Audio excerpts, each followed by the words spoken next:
മുറുക്ക് special.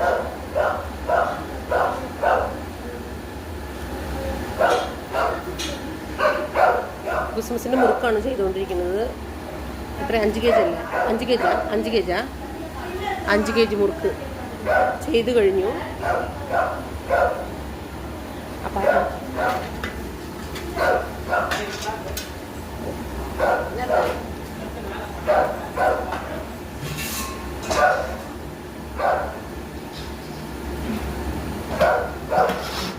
ഇതാണ് മുറുക്ക്.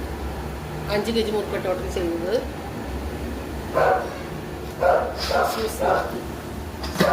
അരിപ്പൊടി, ഉഴുന്ന്, സാൾട്ട്, പെരുങ്കായം, ബട്ടർ അല്ലെങ്കിൽ വെണ്ണ, വെള്ളം കൊടുത്ത് കുഴച്ച് വെച്ചിട്ട് ഒരു 10 മിനിറ്റ് വെച്ചിട്ട് ചുട്ടെടുക്കാവുന്നതാണ്. നല്ല മുറുക്കാണ്, സ്പെഷ്യൽ മുറുക്കാണ്.